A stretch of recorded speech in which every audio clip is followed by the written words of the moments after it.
Yeet. Yeah. Welcome back, ladies and gentlemen, to another episode of the AR Wrestling Podcast. Today, myself and my co-host Ryan. What's up, Ryan? Yeah. Let's get it. Go over the July 1st edition of Raw and July 5th edition of SmackDown. So, as always, sit back, relax, and enjoy. As we got, I would say, a banger of an episode, per usual. Another banger of an episode. They're always a Yeah, any banger news with for the the week? boys. Uh, can I think of anything? I don't think anything really happened. Nothing like super big I say happened I during don't, the I week. don't, yeah, I don't remember if anything happened during the week. I was busy doing fireworks shows all around my It's home the 4th of state. July. Happy And so I birthday, didn't have much time to America. actually be on social media. Yeah, happy birthday, America. Let's go. But with that being said, let's USA. get right USA. into USA. Monday Night Raw. So we opened through the crowd, like in the stands, the concession stands, and the concourse. And who is it? Yeet comes out, and everybody's just yeeting and everything. And as Jay's coming out, Michael Cole and Corey Graves are on commentary, still with Pat McAfee coming back, I believe, next week on this coming Monday Night Raw. I would still assume like mourning loss of his father-in-law, maybe something, I don't know. But Michael Cole is yeeting. He's yeeting now. Yeeting. Let's go, Let's get it. Cole. Um, Yeet opens a promo. Basically, he lists off all of his opponents saying they won't win at Money in the Bank, and Jay said he's gonna win because he's main event. Jay, ooh, Ooh, so so. and Let's then go. Chad Gable will come out. He instantly gets booed. He calls Boston a bunch of idiots and is basically saying, yeet isn't a word, but you know what a word is? Miracle is a word. And you will find Chad Gable's picture next to it right in the dictionary. And there's a bunch of, you suck chants happening, per usual, Chad Gable.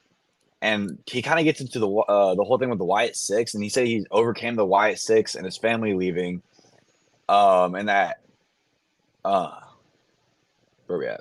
Chad said that he's gonna win and call himself master in the bank at Money in the Bank. And Jay asked him about the Wyatt Six, and he goes, Chad's like, dude, I'm not afraid of the Wyatt Six. You should be afraid of the Wyatt Six. And basically, Chad is basically trying to pin this all on Jay because Jay took the Fireflies and abandoned the Bloodline. And Jay goes, "Hey, I said Unc could take the Fireflies. I'll take the mosquitoes. I'll take whatever. I'll take He the can have the cockroaches. Fireflies." um, and he basically calls Chad Gable what Roman Reigns was being to Jay this entire time, a manipulative scumbag. And um, Chad, kind of gets a little upset at that, but Yeet starts yeeting everywhere. He would Yeah. hit a super kick and go for a Uso splash on Chad, but Chad rolled out of the ring and the lights went dark and Chad's like freaking out. He's all around everywhere. And I seen a video of Jey Uso actually getting or dropping down to the apron and rolling out and then rolling under the ring while this entire thing is going on in Boston. He's probably like, yeah, I don't And want to as do soon as none he of got done, that. he crawled back out of the ring, or he crawled back out from under the apron. But Get the hell out of there, lights go Jay. dark. Like I said, Chad's freaking out. The piano plays. There's a spotlight on Chad. And this, I'm not gonna lie, I think I like this more than what happened in Indianapolis because there's heavy smoke coming from the opposite side of the ring that Chad was sitting from, or that Chad is from. And he jumps the barricade and starts walking backwards looking for like anyone and everyone. And then we see a figure in the light. It is a pig like mask looking figure, which would be Joe Gacy. Or if you look at it the puppet wise, which is how I have written down in our notes, it is Huskus the pig. And Chad will start backing up towards the ladders on the stage, and he sees a rambling rabbit figure in the light, with the that being Eric Rowan. And then again, he's just kind of making his way across. Then we see Dexter Loomis bursting the buzzard. But there's a picture that Dexter Loomis tweeted. It's actually a really cool um design thing, and I enjoy it. Heck yeah, for his mask. But I was thinking Yeah, it was like of his mask and like it's from the side and everything. But like I want to see it if there's a possibility of if there's any other ones because it was only posted to Dexter's page itself. Hmm. And I was looking if I had a screenshot so I could send it to you, but I don't. But the art looks really cool. Then Chad starts going upstairs through the crowd. Nikki Cross comes out. She has another box. And again, security, all it out. All it out. Oh, let up. And Corey Graves is just freaked the hell out. He's like, what the hell just happened? Like he's like like Michael Cole, what the hell just happened? Like what's going on? And in the box there's another VHS tape that says "Play Me," which we will get to later on in this episode. But I like what they're really doing with Chad Gable and this. Chad was honestly an underrated pick for them to go after, to be honest, but it works Yeah, right. so Like well. I was not expecting them to go after Chad as their first victim, like at all. But I really like how it's working out for him. Like Chad's trying to Yeah, flip it around to be like, "I'm surviving these freaks," when in reality they're just trying to kill him. He's just running away. yeah, he's just trying to stay alive as long as possible. Um, and like I think I don't know if you had if you had a next target for the Wyatt Six, who are you picking? I mean, Because honestly, Jey I've seen Uso ideas wouldn't thrown be a bad around. feud. Yeah, I say I've seen ideas of Jey Uso being there because one, he did take the Fireflies, and two, he abandoned the Bloodline. Yeah, that would also kind of push the idea that the Wyatt Six aren't good guys and they aren't bad guys. They just go after whoever they want to. Because they went after It's like Chad Braun Gable, saying who that everyone Braun Strowman, let's say hates. he doesn't like bullies. Yeah, right. So they're going after Chad Gable, like the guy that everybody hates, and now they're going to go after Jey Uso, the guy that everybody loves. So they don't care who's good or who's bad. They're just going after like whoever sins in their eyes. Like nobody is Yeah. good or nobody's There's bad. also seen the idea of Braun Strowman Oh because yeah, he go left after the White Braun. Six. Mm-hmm. Yeah, Which is not Braun. who they were originally going to go after, to be honest. Right, that would have made most But we'll sense. see.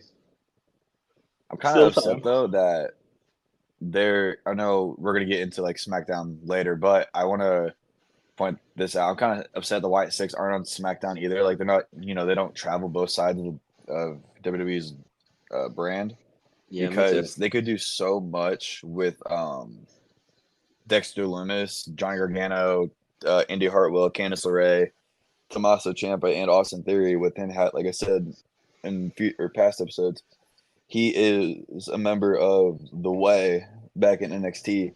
And what it looks like right now is that they're somewhat, to me, with this whole thing with DIY, A Town Down Under, they're trying to, DIY trying to pull Theory away so that they can reform the Way. Hmm. And then you just kind of, like, everybody knows Johnny Gargano and Candice LeRae are married. And that Indy Hartwell and all of them are, and Tommaso Ciampa and those two are also super close with LeRae or Candice LeRae and Gargano. So I Right. mean, why not just bring back the Way with Austin Theory and then kind of have Dexter Lumis kind of stalk them until it's time for the White Six to attack. That'd be pretty dope. I do really like that idea of like having the Wyatt Six stalk or be in the background of segments of their next victim, though. I think that's like a really cool idea. It's Mm, just like you're all of a sudden we have like an interview with like Braun Strowman in the back, and in the background you just see like Huskus the Pig standing behind like a couple of crates or something. That's like your first hint of like, oh shit, now they're going after Braun. yeah, that would they kind of like what they've been doing with Chad Gable, almost like how there's been spots that he's been seeing with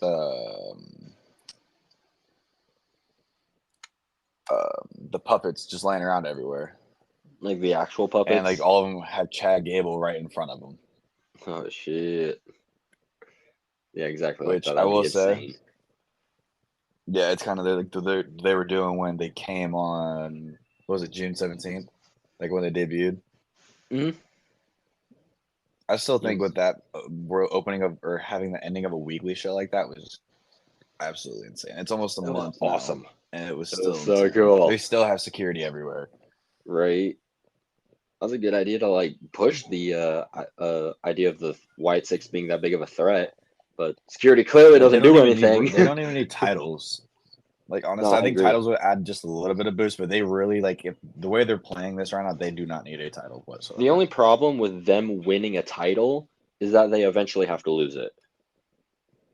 Yeah, and then And that takes away their credibility uh, of oh, maybe a little bit, but if you don't keep a title on them and maybe have them still go after people with titles, where like we want a shot at, we want a match with the tag champs, but we don't want it for the tag titles. We just want it so that we can prove that we can beat the shit out of you whenever we want to and take them if we wanted to, essentially. it's not a bad idea. I like that.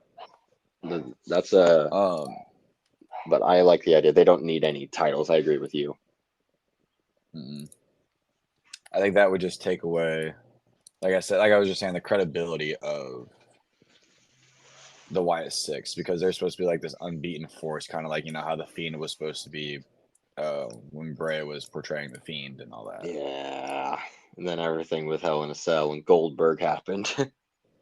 Yeah, for real, that was extremely unfortunate for him Yeah. and the entire WWE fan base. Yeah, that was awful. That No one was deserved that shit. no nobody at all deserved that. They didn't. Bray didn't deserve that. Fucking, I Seth really didn't don't even deserve think that. Goldberg deserved that, but that's just me. Nah, Goldberg didn't deserve that. We didn't deserve it. Yeah, we didn't. Yeah, not at all. Oh man. But with that being said, we move into our first match of the night. Xavier Woods versus Karrion Kross. After this comes from the attack last week of when the Final Testament attacked um, Xavier Woods backstage during Cody Rhodes. Jesus Christ. Whoa! I meant Kofi's match last night Kofi! against Karrion, or last week against Karrion, which was it was kind of interesting how they had all this. Jesus Christ, I gotta quit fucking with this. Um, how they're playing this out still, but this was where I don't have it pulled up. Shit, hold on. I'll get my match highlights pulled up, but I think with this, I was seeing something on I think it was like Twitter or something like that, and it had to do with Xavier Woods, um, kind of just being upset he lost the speed championship and shit like that. But I didn't actually watch the full interview. I was not really interested in the speed interviews because, like, the WWE speed, I wish they would do more with it than just exclusively on Twitter. Yeah, like Andrade doesn't even To be carry the honest, Speed Championship on TV. yeah, like That's stupid as if shit. you want to hold that, yeah, if you want to hold that and make it a big thing, you got to pull that shit on TV. Like Yeah, like at least have a, like. maybe, Go ahead. like maybe if you have some like dead air time or something, you send out a quick match or something. I don't know, I mean, or you set up some speed matches, like if it's a promo heavy Raw, not something. even that. You I don't don't know, even just get have it to, more. especially if they want to push the idea of it only being on X. Like, at least have Andrade carry the fucking title on TV, though. Yeah, I'll Because say like, he's the current champion. Xavier Woods fought for that championship, hmm so like, but I'm completely agreeing with you. They need to push the idea of WWE Speed more if they want it to be an actual thing. mhm, yeah.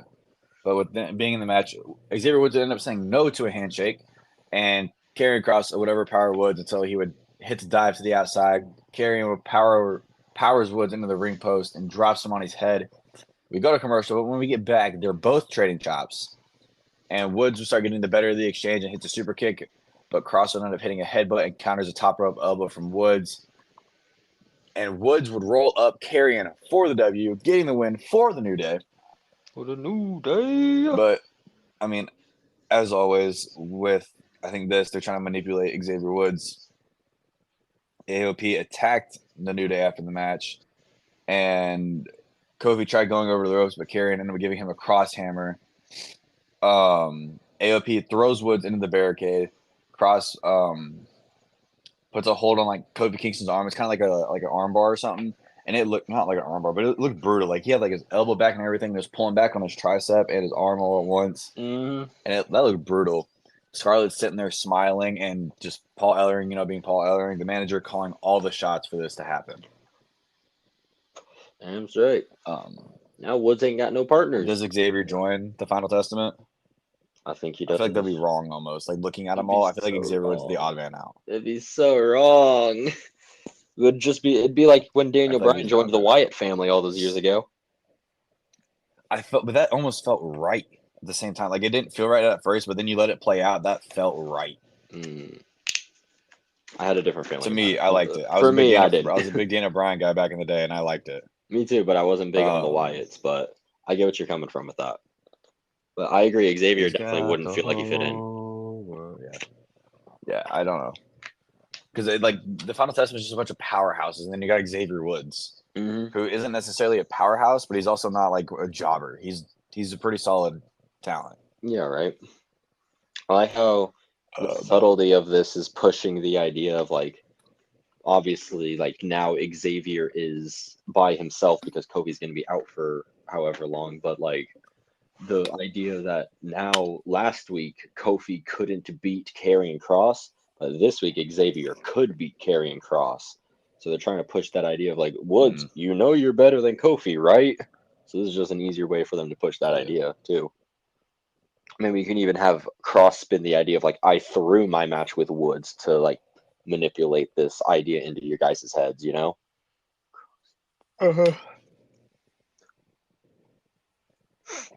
Then I don't have much else for that match. Do you?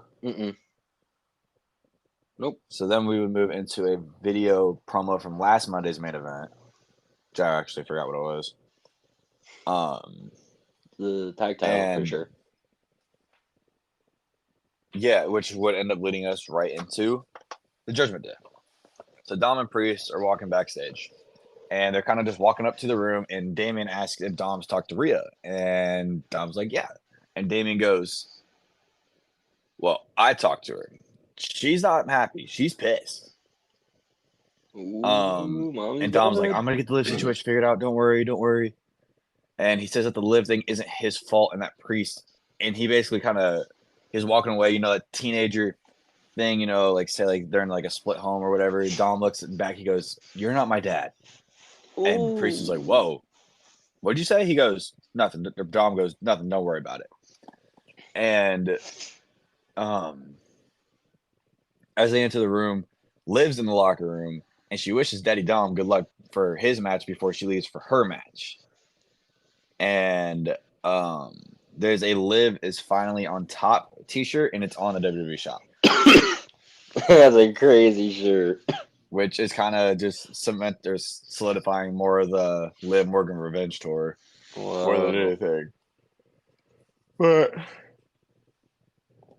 yeah, Dom wants Liv gone, and but Finn kind of points out how Liv brought the tag titles back to the Judgment Day after getting that match. Kind of using her way through truth to get the tag titles back. And Finn says that the Judgment Day doesn't need Priest because, like, he goes, well, like you said last week, you don't need us. And Damien says, you know what? Instead of y'all needing me and me needing y'all, we need each other. And he says he's going to beat Rollins at Money in the Bank. And Balor says that Balor says truth is, since Damien has won the world championship, he's changed. He's not himself. And I know, they just won the tag titles and everything. And Priest is champion as of right now. Do we see a Finn Balor versus Damian Priest at SummerSlam? If Damien because we have yet to see Money in the Bank. True. If Damien drops the title, then yes, 1000% I think so. Because I think this is definitely the feud that they're trying to build towards is Balor versus Priest. Which if Priest does retain his title, I don't think he will, honestly. But if he does, then you have I don't even know where else you could do the Balor versus Priest match. I mean, you have plenty of other PLEs you could do it, but SummerSlam is like the big stage that for like a rivalry It's to the biggest summer of start. the year. Yeah, right. The biggest party of the year. Biggest party of the summer. Damn it. Biggest party of the summer. There you go. And like, yeah, that's like the Um. perfect stage to start off a big rivalry like that.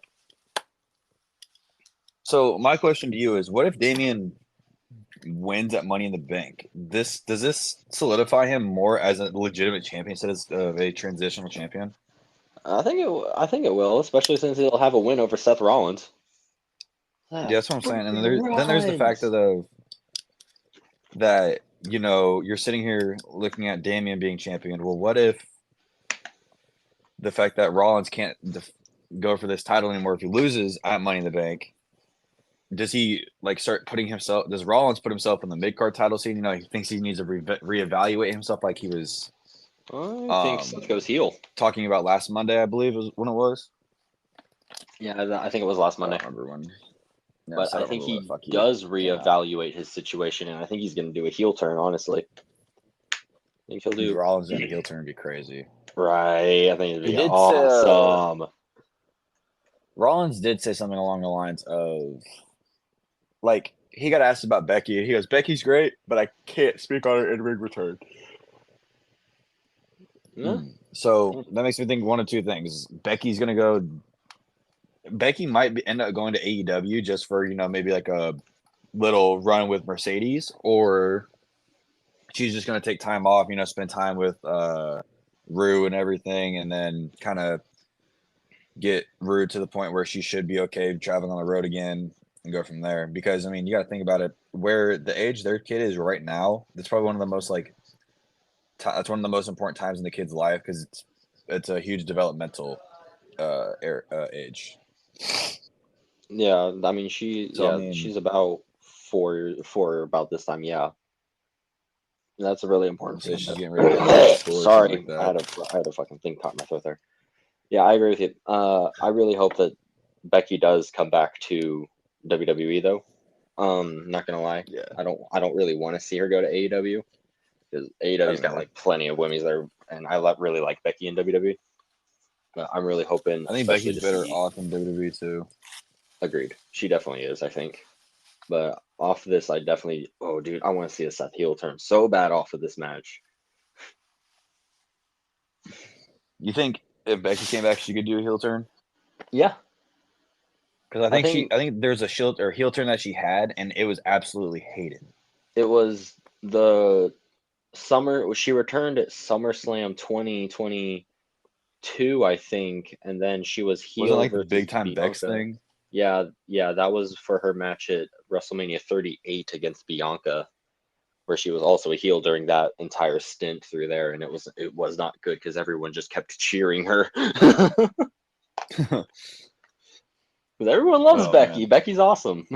everyone does love. So I I mean, think she Becky hasn't been could go seen or heel, heard but it's hard from. for her. Well, no, she hasn't heard from. She's got that match over in Japan, sometime this month actually. I forget when it is. Hell yeah. She got that match in Japan to help promote the. I think it's to help promote the GCW Noah brand wrestling with WWE's merge or whatever it is. I don't know. Yeah, let's go, Becky.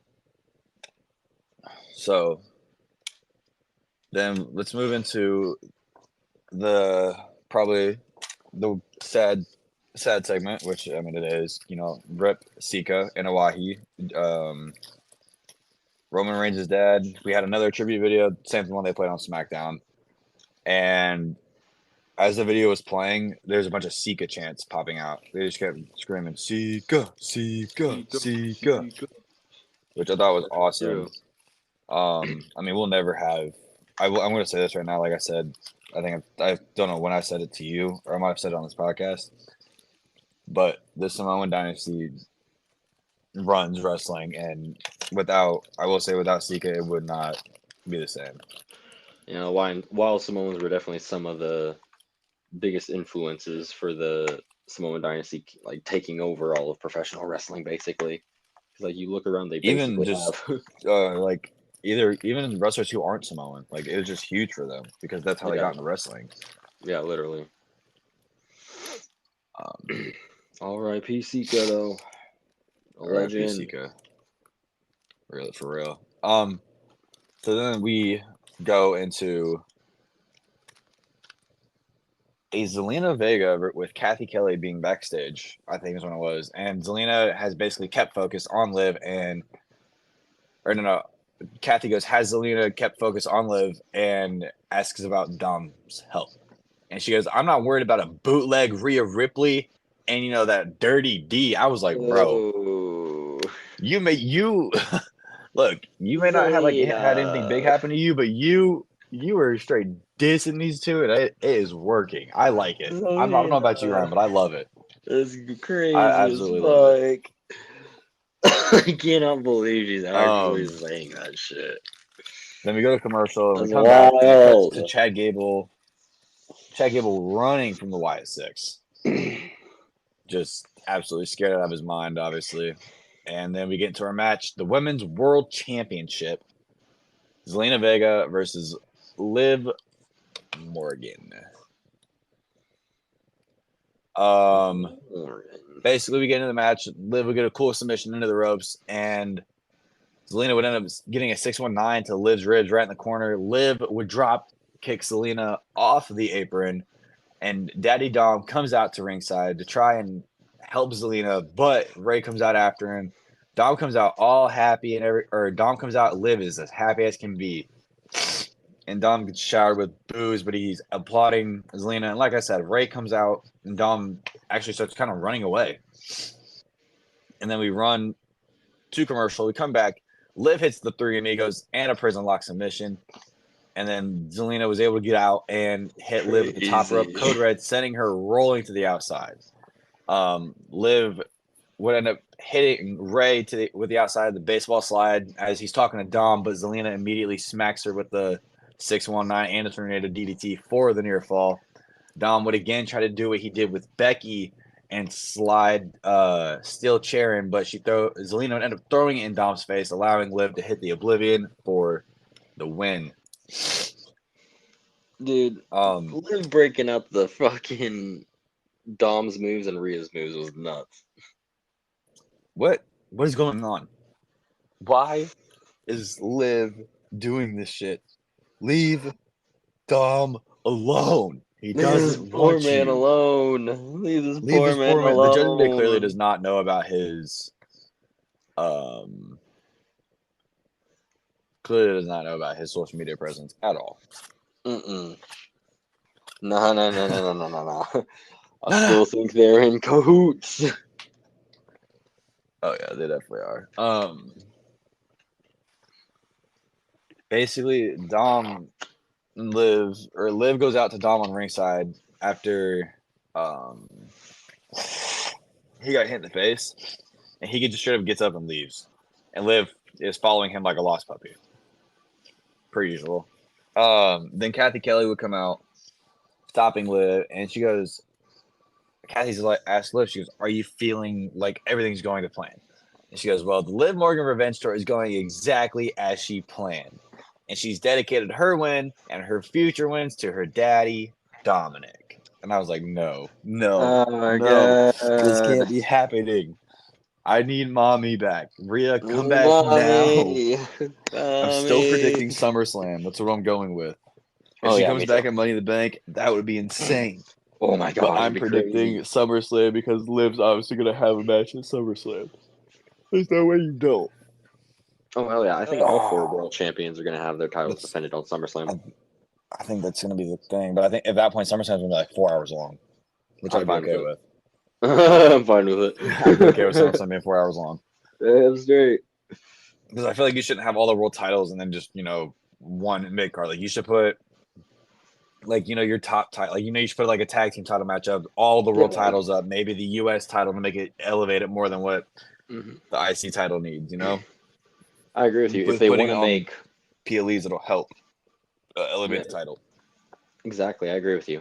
But if they want to make SummerSlam like the second WrestleMania, like if they want to make it WrestleMania during the summer, basically, then they need to put all their world championships on there. They're already making it 2 nights in 2 years, maybe doing it 2025. We don't know, but yeah, they need to put everybody on SummerSlam in order to make it feel like the biggest card possible. Mm-hmm.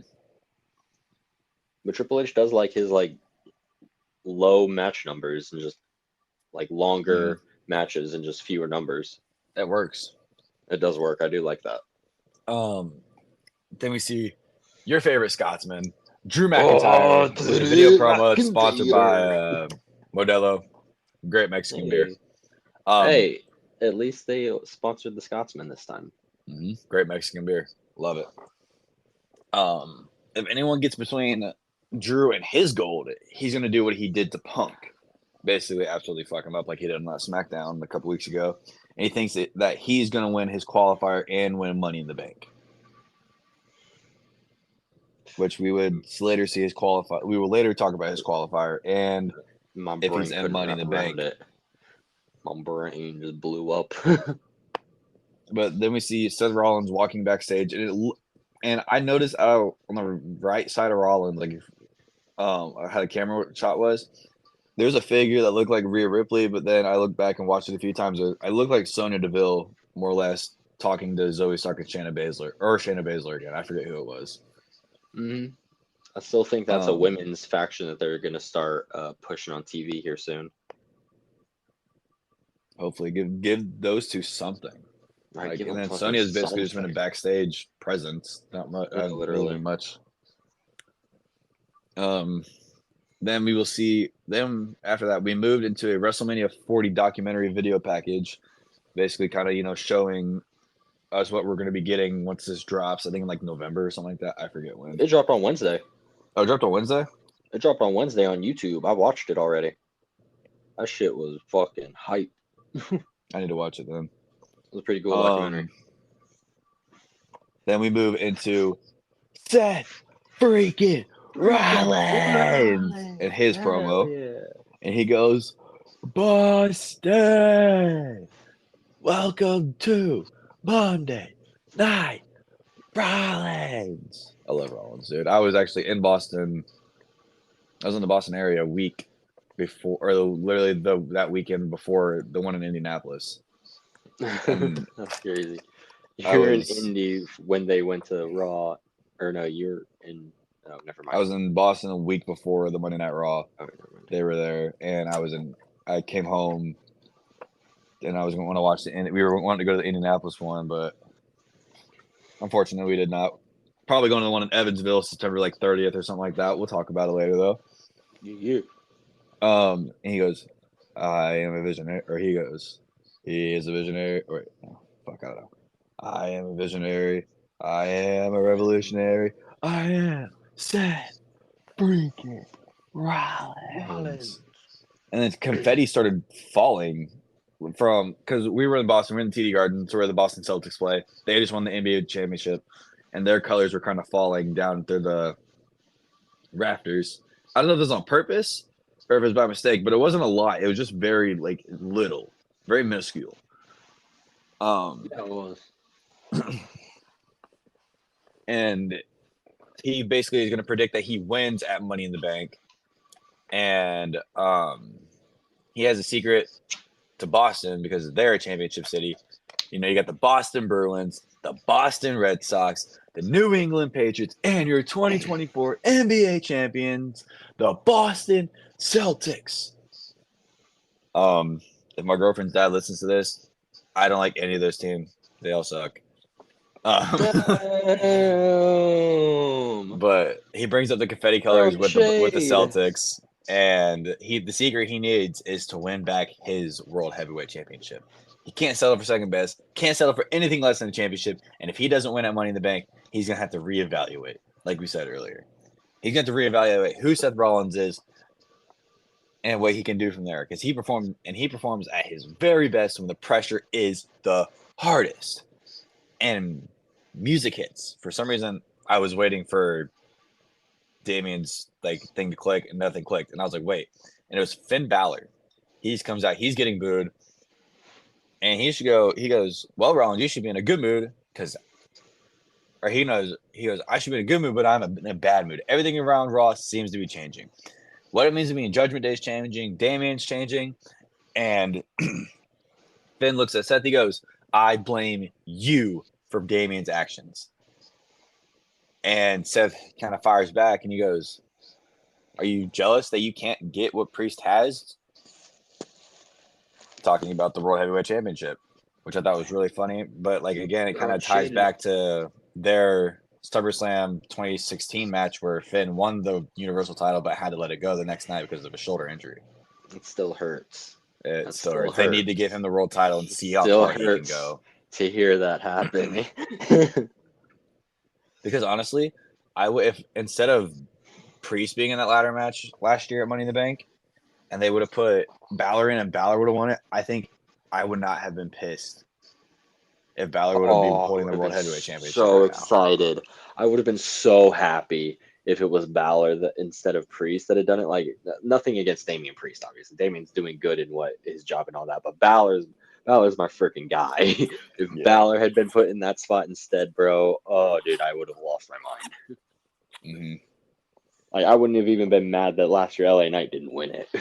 Bro, LA Knight was the huge favorite, and I'm slowly starting to learn everything because I didn't start getting back into wrestling until SummerSlam 2023. But like with talking a lot or deeply with you, and then me getting a deep diving shit into myself and paying attention more and more, I realized like this is like it's not a what did they the Wyndham Six post or something like that. I forget what it was.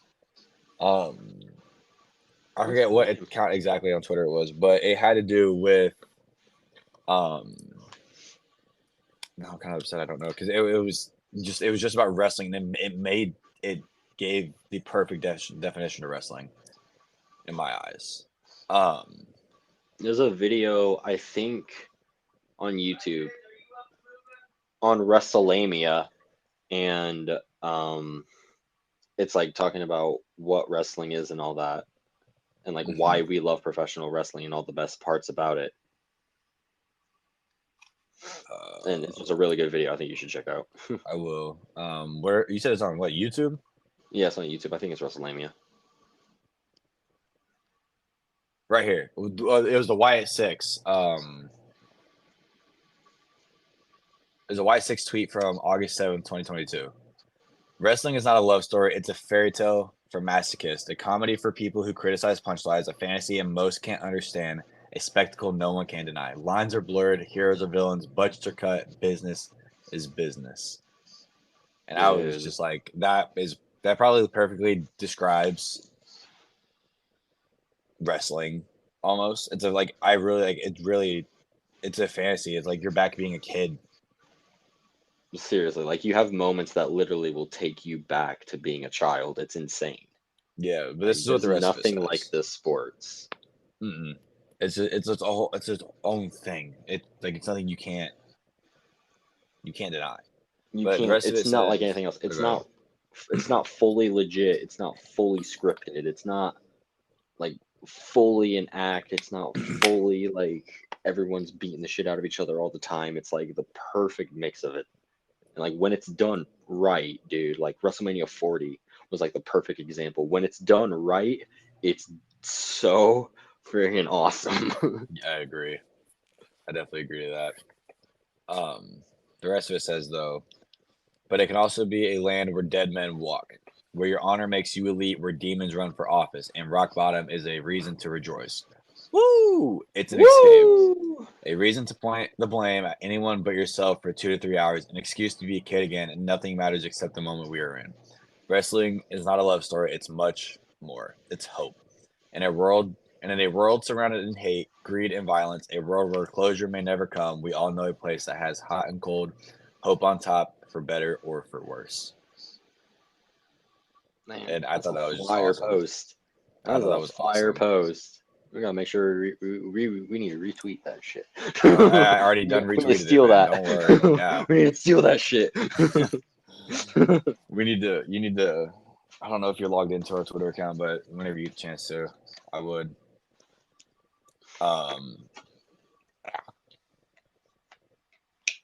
Ooh. I'm okay. I got some shit to do later for this, but where am I? So now let's get back into what we were talking about. Damian comes out after Finn, starts talking to shit to Rollins, and Seth goes, "Oh, this is what it is, the Judgment Day trap. because he knows what it's about. He knows he did it with the Shield, so he gets it. And Damian's like, dude, this isn't a trap because no one else is gonna get in my business. And he goes, it's just you and me, Seth. The days that Rollins runs Raw are numbered. And Seth wants to fight Priest right there, right now. And Balor tries to attack Rollins, but Rollins reverses and was able to, or ends up getting attacked anyways by Finn. And Priest pulls Finn off of Rollins, which would end up him and Finn getting super kicked by Rollins. And Rollins gives Finn a curb stomp, and then Priest comes in and gives a South of Heaven to Rollins. And El Campeon is standing on top once again. Campeón. El Campeon. Yeah. Priest coming in here looking like a badass. He's looking like more of a legitimate champion day by day. Mm-hmm. I would like to see him. Maybe I do want to see him kind of like step out. I'm with Seth Rollins here. I kind of want to see him go out on his own 2 feet and as like a full singles guy at some point, though.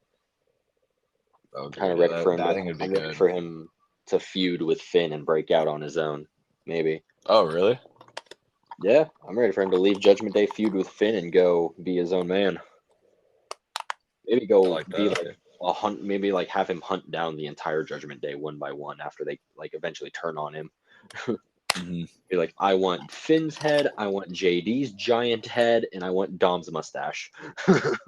Hanging on my wall. Oh, fuck. Give me 1 second. Type something in. Yeah. I think I would. Dude, honestly, what if David still holds the title at SummerSlam? What if he beats Gunther? I'd cry. Like, just think about it. That would. I'd be really I hate to say this, but that would push him more as a legitimate champion instead of the transitional. Because personally, I still see him as a transitional. I don't like him as a real champion in my eyes. That's just. I agree with you. He doesn't feel like the most legit world champion, especially when you have like Cody Rhodes as the champion on SmackDown, and you have Gunther, and you have Gunther looming in the background on Raw. Like Damian definitely feels like a transitional champion. Yeah. I think this whole thing with Rhea too isn't helping Damian's case either, because Damian keeps getting asked about Rhea as well. Bro, could you imagine the sight if Rhea and Damian were both still world champions in Judgment Day? I think that would help Damian, if anything. Yes, and then him or Finn and JD have the tag titles. And Dom has his giant plate of chicken nuggets.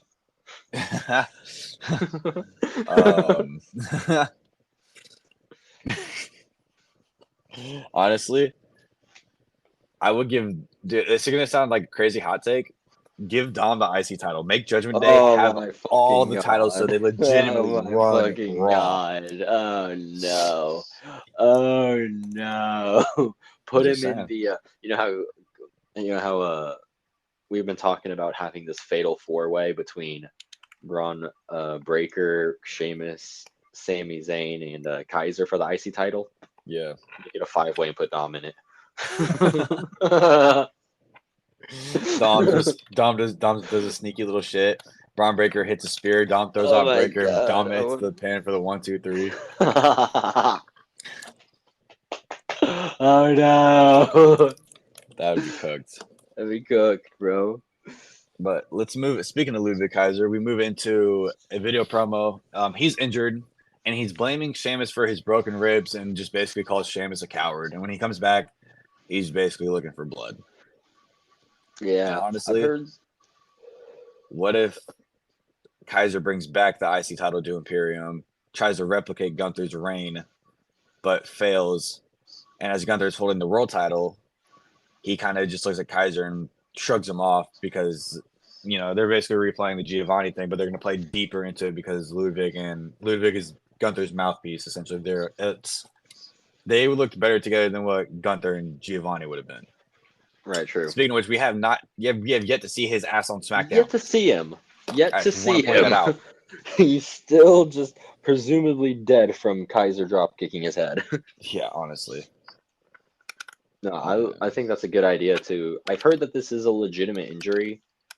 He is like legitimately broken ribs, so I really hope that he is back in time for SummerSlam, because I really want them to do that Fatal 4-Way with That would him, be Sheamus, awesome. and Breaker at that show. Kind of keep him on TV and just have him come out for promos, essentially. Yeah, like have him just be shit talking Sheamus the entire time, and have him Yeah. like hide behind like management or security, being like, "I'm not cleared. I'm not cleared. You can't touch me, Sheamus. You can't touch me." That would be perfect. Or honestly, kind of play into what I was saying with him and Gunther. Make Gunther be the bodyguard.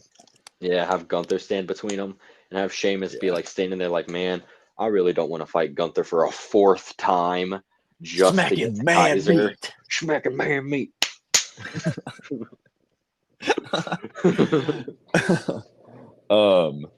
So we then move into Davian and Finn walking backstage. And Davian's like, dude, please just He's like, dude, to Finn, please just stay away because I need to do this on my own. And Finn's like, okay. Just okay. Yeah. Like I get it. But Finn doesn't really seem too pleased by that. Yeah, he was definitely kind of like shrugging him off. He was like, he was like, well, all right, fine.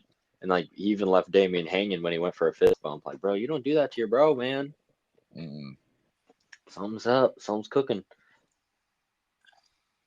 Then we move in to the Money in the Bank women's qualifier, the final match. Dakota Kai versus Zoe Stark versus Ivan Out. I was upset with this outcome. Me too.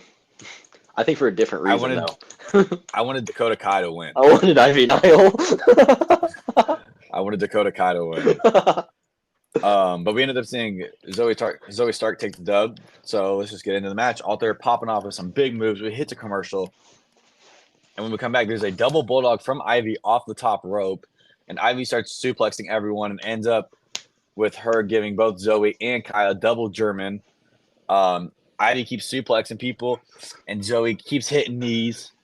Kai hits a crazy pile driver into her knees, and Kyrie comes out to cause a distraction only for an all the chaos. Zoe with his Z360 for the W. I do want to point out Io's not too happy with this. I don't think she's gonna be either. Mm-mm. And but Io could be the first ever women's back-to-back Money in the Bank winner. True, she could be On Saturday. So, but after the match, the Unholy Union attacked Dakota Kai and Kyrie saying, "Oh man," and basically kind of just solidify himself as champion because last week there was that big brawl and shit. But we finally get to move into what everybody was anticipating for all night long when Chad Gable was out. Hold on. Player. Okay. Let me talk to you. Yeah. Real quick, I want to go into this women's Money in the Bank qualifier a little bit more. I wanted Ivy Nile to win, and I was really upset she didn't win because I really liked the idea of like Maxine Dupree failing to qualify to get into women's Money in the Bank. Ivy Nile succeeds to qualify for women's Money in the Bank, and that just pushes the idea of Chad Gable wanting to form Perk Academy with the Creeds more than he wants to reform Alpha Academy with Otis, Maxine, and Tozawa. That's true. I didn't think about that. That was just a little tidbit I wanted to add in there. I do want to. That's my fault. Let me throw you an idea with Dakota Kai. Let Dakota Kai be in this and give her her push. Finally, give her her push. She does really want that push. I've seen a video of her basically like crying on social media asking for it. Yeah, she was crying on Twitch stream. Mm-hmm. Which we might eventually move to Cody Crybaby. At some point. Cody Crybabies. If we do, it would be twitch.tv/AR Wrestling. Nothing crazy. True, it would be. But let's move into probably my most anticipated part of the night, the VHS tape. Me too. I was on the edge of my seat for this. I was again typing my notes, but I was like, you know what? I'm gonna stop halfway through, and I was just watching it. I was in awe. We saw the Pluto symbol, then we saw Taylor and Uncle Howdy. I'm not gonna call him Bodas. I'm gonna call him Taylor. This is purely Taylor, like I've been saying. It fits better. And Taylor is asking, how much longer are we gonna keep doing this? What are we even doing here? And it cuts to a wide shot between him and Uncle Howdy with the Firefly Funhouse door again that we seen last week, and Howdy goes, do you honestly believe you brought them to life? And Taylor said, I was destined to. Howdy then says, do you think you're special? Taylor would end up having a reply with, special implies others are not. We are the ones everyone abandoned and forgotten about. We made them notice us. Kind of, pointing out how all of them were lower mid card to jobbers all at one point. And Howdy goes, there you are. And then we see a Huskis to Pig puppet glitch, which all the puppets would end up popping up through this. Taylor would then say, we've become a family. They must pay for their sins. Howdy says, and you think this is your responsibility? Taylor would say, I am the voice of the reckoning. And Howdy goes, I am the reckoning. And I got chills when they said that. When they both said their lines right there, because I was just like, what? That just shows like this is a split personality more and more. Mm-hmm. And they both say at once, I am nobody, I am all of us. Just again adding on to that split personality, kind of like with Bray and the Fiend. Exactly. And then we would see a bunch of camera switches between Taylor and Uncle Howdy, and which would end up with Taylor sitting alone in the Firefly Funhouse, and all the masks come up of all the people in it, and then Uncle Howdy would fade in as Taylor fades out, and then there would be just, there you are. And then we would again get the Nikki Cross jump scare. Yeah. This is insane. I fucking love the fact it. that they're playing I more love into this. reality is just amazing. I'm loving it as well. I absolutely love all of this. I'm with you, dude. When they started saying their lines together, like especially when Taylor said, I am the voice of the reckoning, and then Uncle Howdy goes, I am the reckoning. I was like, oh, that's so hard. It was, I sat there and I was like, oh, okay. That was a bar and a half. It was so dope. I'm excited for this. I'm ready to see like Uncle Howdy really like pop off on some fools and start murking people. Uh-huh. And I really hope they do pull maybe like I don't know, that wouldn't really work because like I almost tried to say like Taylor could be like the merciful half of the split personality where he's like I was gonna say maybe where he's trying to like hold Uncle Howdy back from trying to hurt people, but that doesn't make sense with what they were saying in here. He definitely wants to like unleash Uncle Howdy on everybody. Yeah, I mean, I can't wait for them to finally get their in-ring competition going as well. Mm-hmm. Because I only think this is like, as the whole thing was going on with the QR codes, I think this is only going to go so far if they just keep doing the video promos and the VHS tapes. But now we're basically getting QR codes on Raw that are given to us by them already because they're here. We're basically getting more, in a sense, QR codes that we have to somewhat depict. Mm-hmm. But instead we are depicting what's actually happening between Taylor and Uncle Howdy and the setting and everything else. Exactly. I'm still holding out to hopefully see a video. I agree with you. There's only so far that doing a bunch of interviews like this can go before we need to see them wrestle. It is a wrestling show after all. Mm-hmm. But I really want to see them do a video series of each member of the Wyatt Six doing their own interviews, maybe being interviewed by Uncle Howdy or by their own Wyatt Six personality. Yeah, when you said that, I thought that's what they were going to do. I was kind of waiting for it. I was waiting for like a Nikki Cross or like a Eric Rowan or Joe Gacy or Yeah, that's exactly what I was thinking was going to happen. Dexter. But I'm still freaking pumped with what they did with Taylor. If they still doing it with just him and Howdy, and have him be the voice of the Wyatts, explaining what their motives are. Do you think that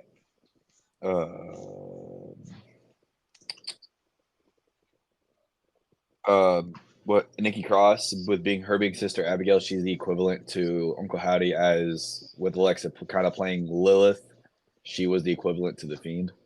Maybe. I think she is. I think she will eventually be if Alexa Bliss doesn't eventually fill that spot herself. Because I'm kind of holding out for Bray being the sixth member, the spiritual sixth member. That would be super cool. That would be absolutely insane.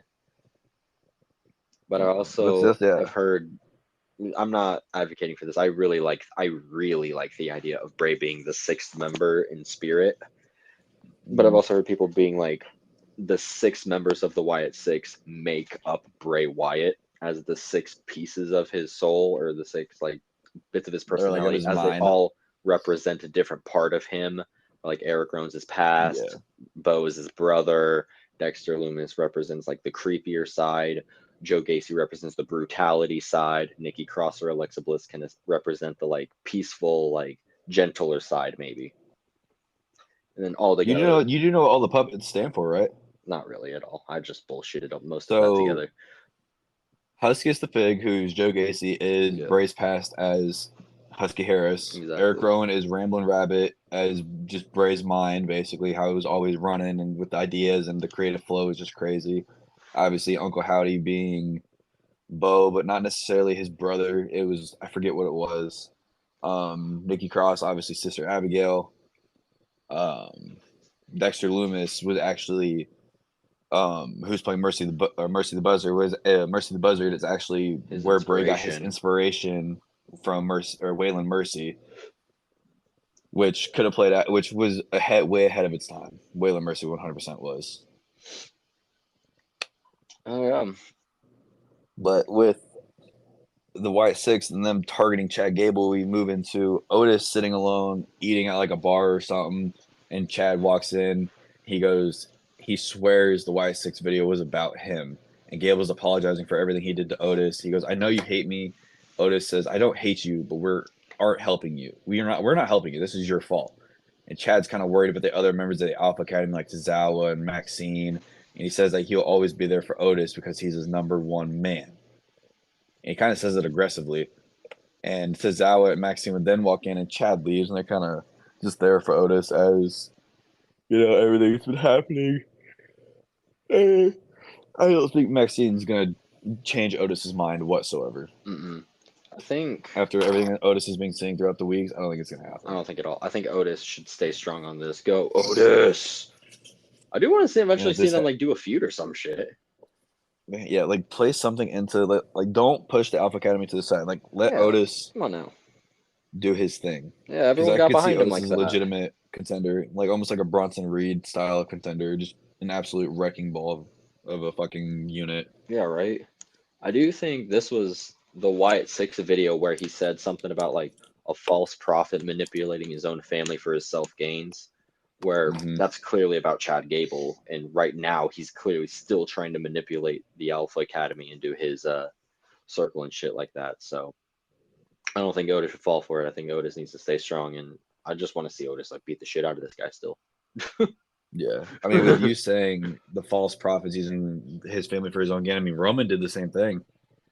Bro, if they go after Roman Reigns, my dad said that. I was watching this with my You know, say dad. My dad looked over at me, and this is the first thing he said. He goes, Roman Reigns. And I go, what? He goes, they're going after Roman Reigns next. And I'm like, oh no. that's I, not a bad that idea. wouldn't be a bad idea, though. It wouldn't be a bad idea. At some Mm-mm. point, I would like to see a war between family versus family, the Wyatt family or Wyatt Six versus Roman's Anoa'i family, his tribe, his family, his chief. He's the head of the table. Mhm. This would now move us into Rey Mysterio versus Dominic Mysterio. Oh god, my brain blew up. Oh And no. as Rey comes out, Dom's music cuts off Rey's music. Rey's like, dude, what the fuck? Like, come on now. Um, but this, where is it? Did we skip a match? I feel like we did. No, we did not skip a match. Um, where is it? Oh You no, still have a match from last week. It's fine. yeah. But Ray and Dom are flying around for a little bit until Ray gives him a hurricane rana, or gives Dom a hurricane rana to the outside onto the barricade. We cut to a commercial, and Dom is taking control when we come back, throwing Ray to the ground and hitting a back elbow. And there's a bunch of shave your mustache chants. Dom tries to get a cocky pin on Ray. Where'd it go? And on Ray using his foot. Ray would then flatten Dom with a springboard crossbody after he gets up, and then Liv comes out to ringside. And Ray tells Liv to leave, and Ray flattened, or no, where to go? Dom would lock in a half crab on Ray, and after Ray reaches the ropes, he hits the three amigos, but Ray would end up countering the third, setting up Dom for a 619. And Liv would end up pulling Dom out of the ring, and Ray kicks him as he lands on top of Liv. And as he's trying to get up, Liv is interlocking her legs with Dom's as he's trying to get up. And Zelina comes out, attacks Liv after she yells at Ray for pulling Dom off of her. And why is it wait? This is just something I put. Crazy. After she yells at Ray for pulling. Okay. Dom would hit Ray with a 619 and is about to hit a splash when Zelina is pulled off the apron by. Or no, Liv is pulled off the apron by Zelina, which stuns Dom on the top rope. Oh, Dom hits Ray with the 619, not the other way around. And then Ray would now hit a Dom with a 619 and a splash while Dom was on the top rope for the win. And basically, Liv was like, that was my moment. And Liv's, as like, Dom's pissed. Dom's pissed he lost the match against his dad. So he walks around ringside and Liv's just following and blaming herself for Dom's loss, saying that she'll fix it. And she's begging, just absolutely begging Dom to not be mad at her. But probably my favorite part about this entire thing was what happened on Twitter. Dom tweeted out after the match, "My dad's a bitch. He can't beat me clean." Did he really? Did he really? Yes. I'm serious. Yes, he did. That's wild. It was... I had seen it. I was like, no shot he just said that. That's wild. Let me see if I can't find it. I don't know if I had it word for word. He's got shit for Money in the Bank on here, damn it. Well, this is the third. This is the third match he's lost to his dad. Mm-hmm. I think they need to do a retirement match. Mustache versus mask. I just happened to be scrolling through Dom's thing trying to find the post. And WrestleMania, like the YouTube channel you mentioned earlier, they had posted something on Twitter saying longest veterans in WWE. Seth Rollins, 14 years. The Miz, 18 years. Roman Reigns, 14 years. John Cena, 22 years. Randy Orton, 22 years. And Dominic Mysterio, 18 years. The fucking SummerSlam match. God damn it. The SummerSlam match with Eddie and Ray. They're counting that. That was his debut. Wild. That was the debut.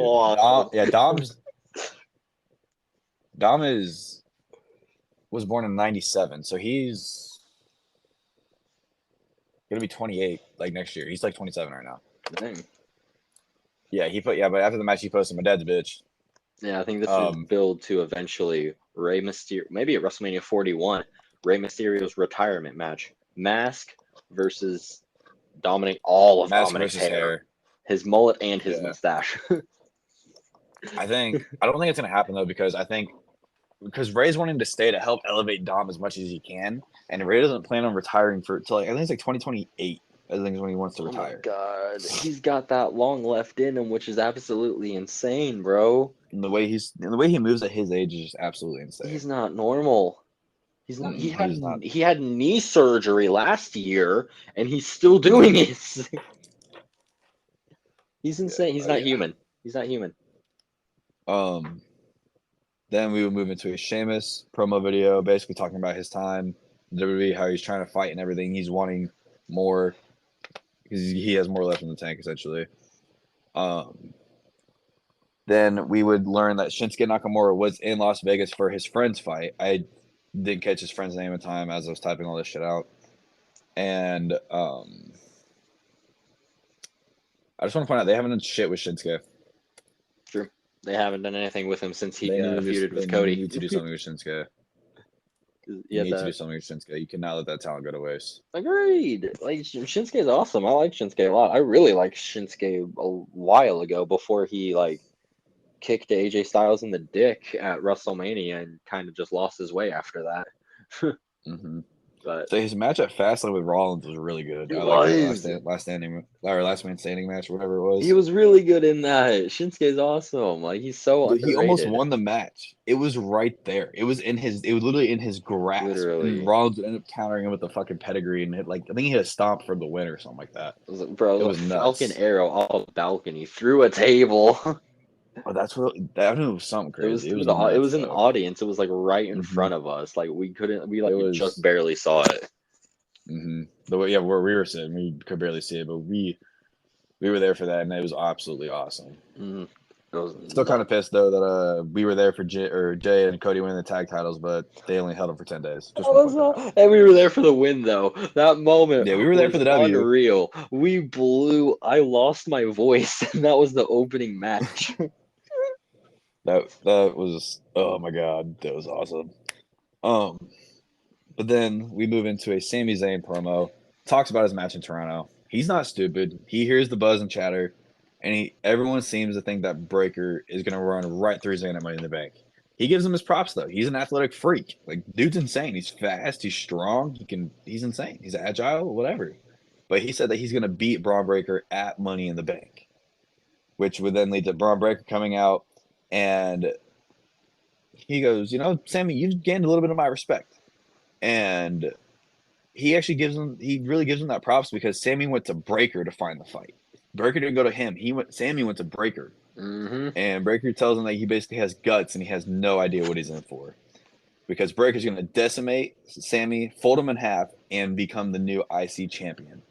And even though Sammy has been told many times that even though Sami Zayn has been told many, many times that he is not going to win the match, Gunther, WrestleMania 40 is a great match. And you didn't know if he was going to win. True. He still beat Gunther to become the IC champion. Still did it. Damn straight. He basically Only three people have ever done it. Braun, he wants him to try and take the IC title away from him. And Sammy says that Braun hasn't done his homework since he still has to learn about Sammy. And maybe you're just not as good as you think you are, which Sammy was saying that to Braun. And Braun's like, okay, whatever. He goes to leave the ring, but he ends up bouncing off the ropes and he ends up kind of, faking and spears Sammy, folding him in half. And Sammy's outside the other side of the ring and Breaker's up by the ramp. And again, he runs the ring and going for the spear, but Sammy ends up leapfrogging over Breaker, sending Breaker right into the ring steps. And we would see them both go at it. And we would Sammy looked like he was going to be on top for a little bit here because he ends up giving Breaker an exploder into the corner. And as Sammy goes for the hula kick, he just gets absolutely folded in half by Braun Breaker getting speared. And I mean, dude, that just kind of is helping Breaker more and more.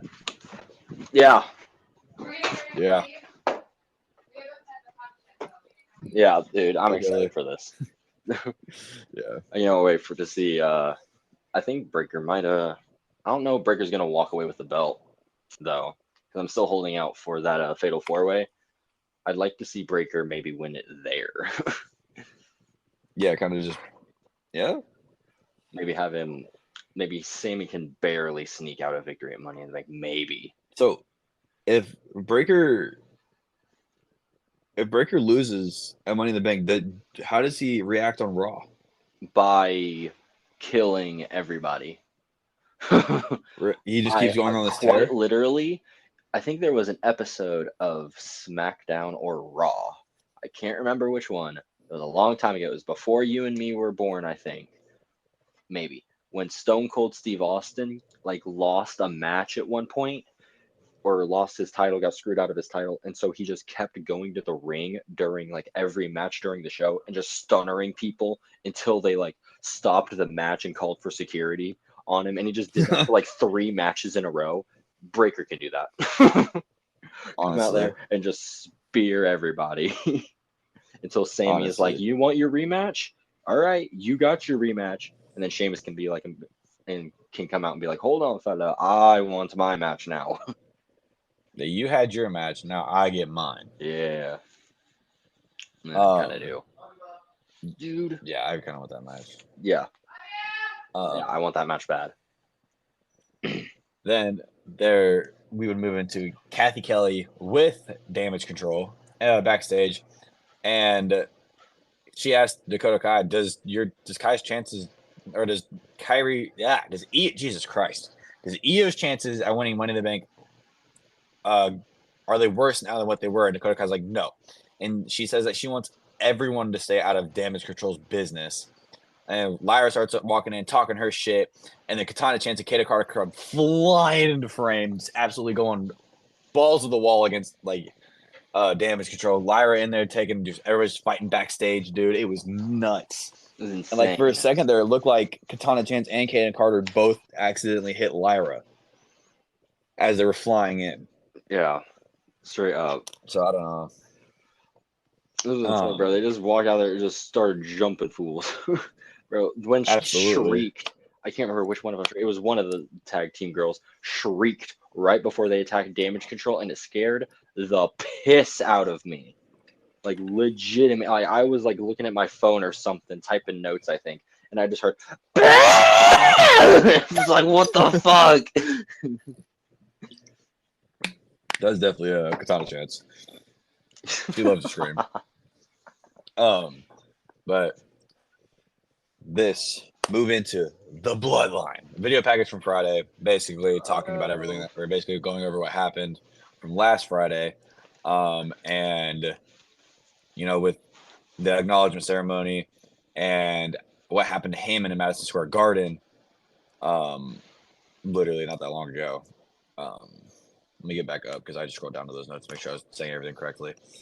And I mean, I don't have much for the Bloodline, but I want to see them absolutely just I'm not a big fan of Solo being Tribal Chief. I'm not a big fan of how they're playing it because Solo just doesn't have that aura to me. Unlike maybe, like I had to say it, but maybe like Jacob would be better. Jacob kind of does. I'm not gonna lie. It's been 1 week and he already does. But I think it was before the talks of Jacob coming in. It was just kept having hints and hints and hints at Solo becoming the tribal chief until Roman said, "Okay, you are my tribal heir now. You are now going to be the one that takes my Ulafala when I step down as tribal chief." That's completely right. I watched this is a couple days ago, but WWE posted a playlist of like wildest bloodline brawls of all time, and like part of it was like part of the promos leading into the brawls. And I remember there was an Uso promo going into Money in the Bank last year where the Usos talked about, we don't want Roman as our tribal chief no more, and we don't want to, and neither of us want to be tribal chief, but we both sign off on Solo becoming the tribal chief. And Roman Reigns just like started cackling at the thought of Solo becoming tribal chief. And then Solo just gives him this death stare. Yeah, I think I know what you're talking about. I think I know exactly what you're talking about with the video, but I seen only the promos for it, or it was like an edit on TikTok or something. It was something interesting.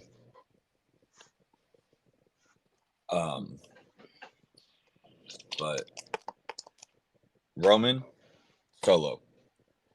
Because right now the plan main event for SummerSlam is Cody Rhodes versus Solo Sikoa for the WWE Championship. I'm still holding strong on Roman coming back at SummerSlam. What if Roman comes back at SummerSlam and cost Solo? Instead of helping Solo, he costs Solo. Helps Cody. Oh my god! Because Solo had not even helping Cody. It's just more or less costing Solo because Solo has supposedly talked to Roman. Supposedly, we don't know. We don't actually know. We're just hearing things at this point. What if Solo's actually never talked to Roman and Solo's just pulling all the strings himself? Or there's somebody else pulling the strings, and he didn't call Roman, he called the final boss. He does keep saying we. That's true. He keeps dropping this we in there every now and then, and I want to know who the we is. That doesn't sound right, but you know what I meant. Yeah. I definitely, because Rock's supposed to have a match against Roman at WrestleMania 40, so honestly that could lead right into it. Have Roman and Solo at Royal Rumble, and then Rock and Roman at WrestleMania. Hell yeah. Or Rock and Cody, like they've been talking about a little bit. I hope they don't give us Rock and Cody. I want Rock. I would be okay with Rock and Don't? Roman at this WrestleMania. I don't want Rock and Cody. I'm sorry. Really? I don't, I wouldn't mind it. because I'm tired of The Rock kind of, in the sense he's kind of he almost, to a degree, he's playing into this more of what he did to CM Punk back in like 2014, 2013, whenever the hell it was, when Punk was holding the WWE Championship, lost it to Rock at Royal Rumble, and then now we saw a new title. You need to watch the WrestleMania documentary.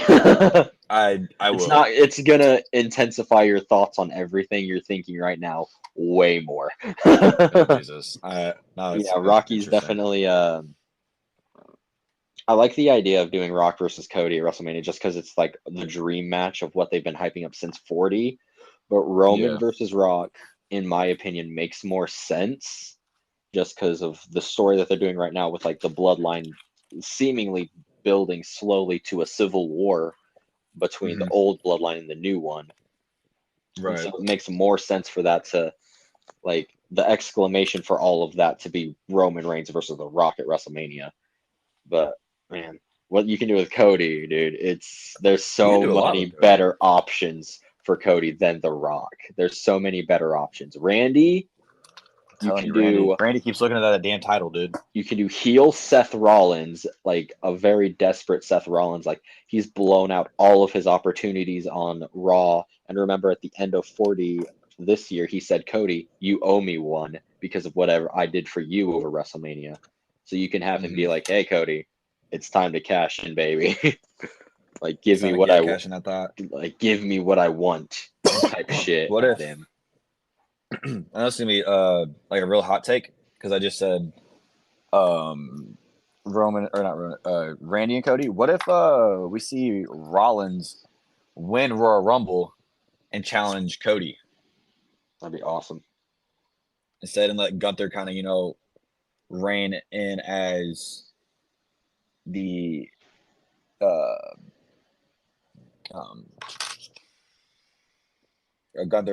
Gunther basically kind of help build the World Heavyweight Championship more than what it is right now. I feel you, exactly. I like the idea that, well, Seth Rollins, like, if he loses his match against Damian, he won't be able to challenge for the title again. But presumably Damian's gonna lose the title to Gunther at SummerSlam, right? So that stipulation only lasts for. That's if Rollins loses. That's if Rollins loses, correct. Got to keep that in mind. But then that stipulation only lasts for like 4 weeks. And so Gunther wins it again. You can have Seth be Gunther's first opponent and have Gunther whoop Seth, honestly. I would have Gunther like maybe squash Seth. And so you have Seth be like, I just like basically got kicked out of the world title scene because I lost. Gunther just whooped my ass, so I can't go back after the world title now. And so that'd be like his breaking point where he goes heel, maybe tries to go to SmackDown and tries to target Cody Rhodes by winning the Royal Rumble later in the year or earlier next year. Like like he said, he needs to reevaluate almost. Yeah, like he's like blown out all of his options. Like, he lost, like, assuming this is going down the trail that he does lose at Money in the Bank. I don't know if he will. I don't think he will, honestly. So assuming he does, then that's like, well, you can have like a month of Seth Rollins just spiraling on Monday Night Raw. Like, what am I supposed to do? Go after the IC title? Do I find somebody to go after the tag titles with? Do I go to Speed? Do I try to go to SmackDown? Do I go to NXT? Like, that Seth Rollins tries everything, and just eventually, like, he has to go to SmackDown and be like, Cody, I've run out of all my options, bro. You got to give me a shot at the title.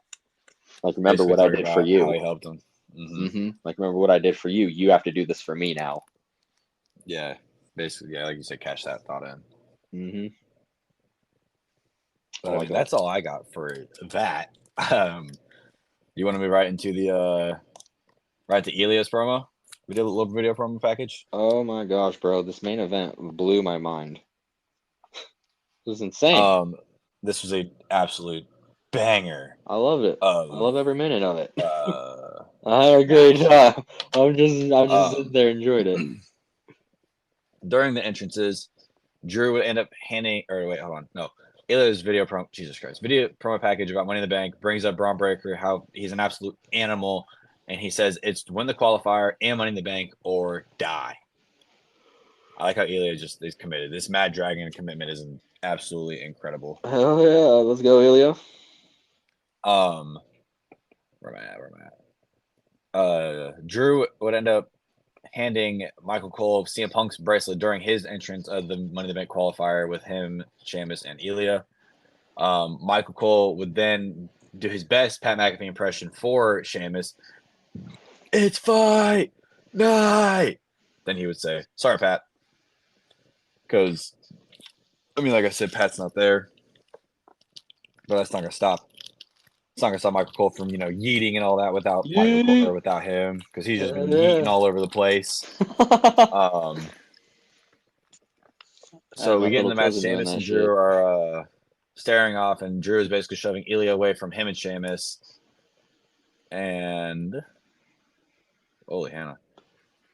Ilya would, like I said, try getting in the face of Sheamus and Drew, but Drew would shove him away a few times. Ilya absolutely just goes in, and Sheamus and Ilya start beating the hell out of each other.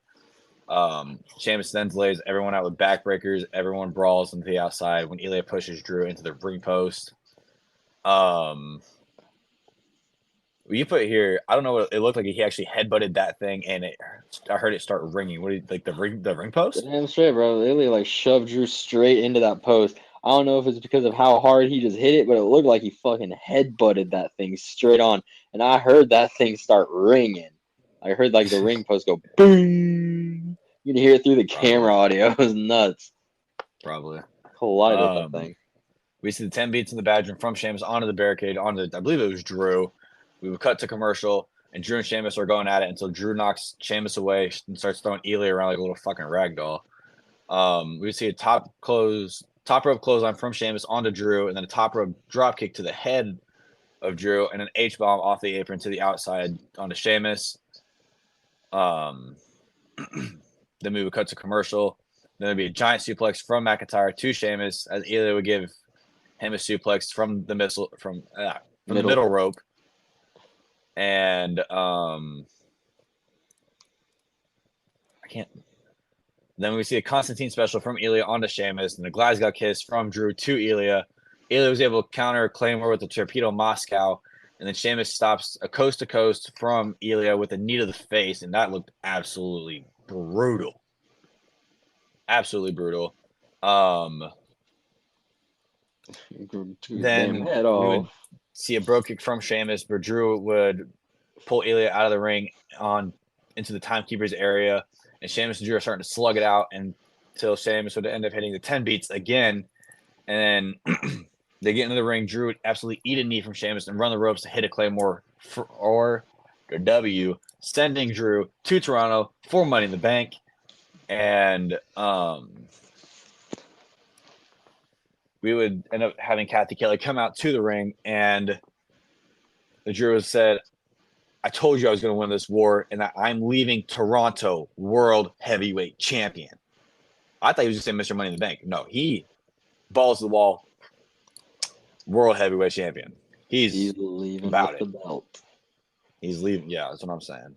Oh, Drew McIntyre. Fucking love this guy. So at this point, I've had to switch my Money in the Bank pick 3 times. Yeah. It was originally Jay, then it was Andrade, then it was LA Knight there for a minute. Now it's Drew McIntyre. Oh, man. I'm freaking pumped about this. I was super excited. This match was pretty fucking dope. I had to rewatch basically the match twice because I basically just wanted to watch it without writing any notes and just enjoy it. And then I went back and filled most of the match. It was just big slapping man meat, even though Ilya's not giant like Drew and Sheamus. Mm-hmm. He's little. I don't know, but he was still holding his own in there. But I was excited for Drew. The dog in the fight about the size of the fight and the dog. Talk to you. Yeah. I was pumped as fuck to see Drew, and I actually jumped out of my seat when I saw Drew win because I couldn't decide between Ilya and Drew on who walks out with the dub here. Mm-hmm. I gotta learn these mics that I bought for us for SummerSlam. Anyways, that's all I have for Monday Night Raw. Do you want to hit right into SmackDown? Because I didn't even watch SmackDown, so all this is gonna be just a surprise to me. This is all gonna be new for you on SmackDown. Mm-hmm. All right, let's get it, ladies and gentlemen. We opened SmackDown out in the crowd, the concession area, and we hear Uso as Jey Uso makes his entrance through the audience, basically just yeeting with Toronto the entire time. Everybody's going crazy. Cole's going crazy. We even had Corey Graves on commentary. He was like, "Cole, what the hell are you doing?" and shit like this. He wasn't yeeting. Corey ain't into it. Corey ain't a yeeter. Corey ain't a yeeter like us. But Nope. Uso gets into the ring and goes, "If you want to see main event Jey Uso become yeet in the bank, let me hear you say yeet. Yeet." But then what happens? Uso barely gets any words out when we get LA Knight. Yeah. Yeah. The man himself comes down to the ring. And he goes, maybe, Jay, you might be the odds-on favorite this year. But last year, I was the odds-on favorite. And I got respect for you for leaving the bloodline. But the only way I'm going to show you respect is by disrespecting you tomorrow night at Money in the Bank. Because everybody can get stomped on. Yeah. And don't get lost in the sauce. Because in Toronto, everybody isn't going to be saying yeet. They're all going to be saying, yeah. Yeah. Yeah. But then, no, there wasn't a yeah afterwards. Uso just looks at him slowly. He takes off his glasses, and I can't even lie. This was the highlight of my entire year because Uso just looks at him and he goes, yeet. And Knight looks at him and he goes, yeah. And Uso looks at him and he goes, yeet. And Knight looks at him and he goes, yeah. Which is when Carmelo Hayes' music hits. This chump comes out to ruin the fun. And he goes, LA Knight, bro, you're basically obsessed with Logan Paul. You've been obsessing over this man, and that's why you're too distracted to be able to win Money in the Bank. And he doesn't get to talk that much shit before Chad Gable walks out, and we can already see what's happening. Everybody's on their way out. Mm-hmm. Chad Gable starts talking his shit, and he goes, bro, I've been living in a fucking hell for the last 3 weeks. My family left me. I got whacked in the head. I got left for dead by a bunch of freaks. I've been fighting monsters for fucking a month. And then we get El Idolo as Andrade walks out. And he goes, y'all a bunch of chumps. And he basically just mocks everybody's dreams to win Money in the Bank by saying dreams don't win matches when it comes to Money in the Bank. But he doesn't get too much shit talking when the man himself walks out, the last man to qualify for Money in the Bank that we just talked about. Drew McIntyre walks out to immediately get showered in CM Punk chants. And so Drew's like, Punk isn't here, but his family is always going to be with me, as he's holding up that the bracelet that he stole from him.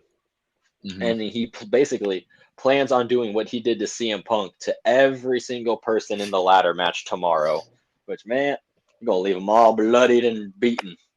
So he basically gets in the ring, and it's time for him to roast every single person in this ring. So he looks at Andrade, who's just laying on the ropes, and he goes, El idiot.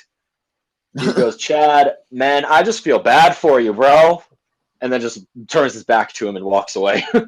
He goes, Mello, you might have a bright future, but you aren't him. You are looking up at him. And just walks away. Knight. Tomorrow, everybody isn't going to be saying, yeah. They're just going to be saying, no. That one didn't hurt that bad. That one didn't hurt that bad. But he looks at Jay. I forgot to mention. When Jay made his entrance, before he started talking about winning Money in the Bank, he goes, man, he made a joke. And he basically goes, man, I don't even know how I was able to get over the border into this country. Which, if you know, you know. Yeah. So Drew looks at him and he goes, Jay, how the hell did you manage to get over the border?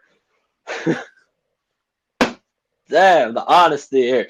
But Andrade just finally attacks Drew from behind, and basically an entire brawl breaks out.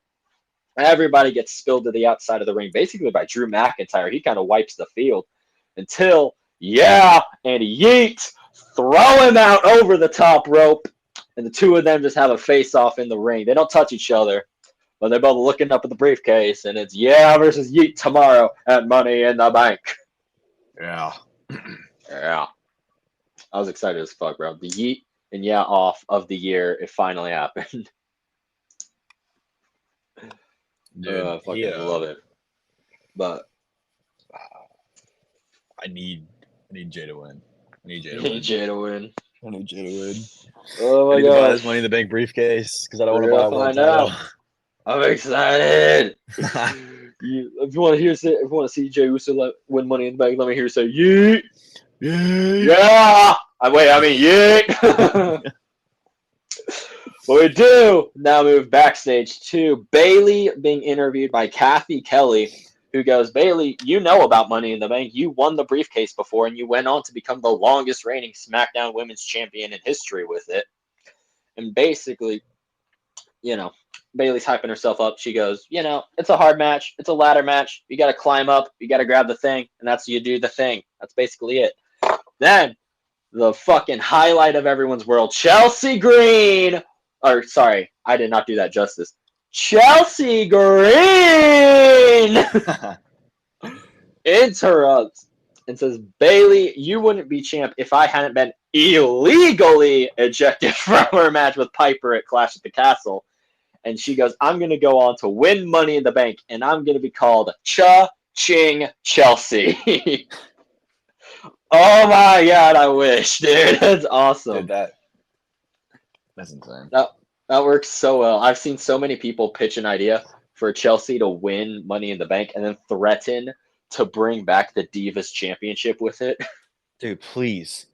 Oh my god. I'd be okay with it. That'd be so funny. I love Chelsea. I would be too. I wouldn't be okay with if that actually happened, but if she threatened to do it, I'd be okay with it. No, I'd be okay if it actually happened. I think it'd be fucking hilarious.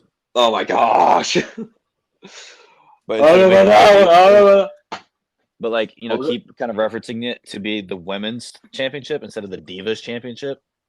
And they kind of just piss off Chelsea enough to where she kind of, goes off and makes her own fake world title, kind of like Taz did with the FTW World Championship, or the FTW Championship. Yeah, I know what you mean. And so the Divas title isn't actually just a title. It's just one of those titles that are just floating around on TV, but it actually has some legitimacy. Right. As Chelsea's trying to hold it up and be like, this is the real world championship. Listen to me. Exactly. But Cha-Ching Chelsea, after talking her shit, distracts Bayley enough for Piper Niven to attack her from the back and throw her into some boxes. And basically, Chelsea goes, next time Piper lays you out, that's going to be when I cash in my Money in the Bank contract. Calling her shot. Already. We go to commercial, and as soon as we come back, we got Bayley walking out of Nick Aldis's office, and Naomi's already waiting for her. And we hear that Bayley made Nick Aldis give her a match with Piper Niven tonight, and it's official on SmackDown. Why Piper? Why not Chelsea? I know, right? But whatever. Clash at the Castle rematch happening. But that'll have to wait, because next up we move into the Street Profits versus Pretty Deadly. Yes, boys! I love it. I'm so happy to have Pretty Deadly back on TV. Well, we started this off Montez Ford and Elton Prince starting the match as Montez starts just suplexing this bro all around the ring. Even Kit Wilson tried to get in there, and he just got suplexed too. And they tried to double team him and failed to get Montez into their corner and beat the shit out of him. So Dawkins gets in there. He starts running wild on Pretty Deadly. They hang him up on the rope, and he takes control. When we come back from commercial, Dawkins is starting to get wrecked by Elton as Pretty Deadly got control of the match. Montez, though, manages to get that crazy hot tag. He goes wild on these two motherfuckers. Elton stops Montez from climbing the ropes, but Dawkins gets a blind tag while he's up there before Pretty Deadly hits a superplex on Montez. Then Dawkins hits a swanton onto Kit, I think while he's like trying to pin him or something like that. And then Dawkins pounces Kit into Elton on the apron, so he just falls to the outside.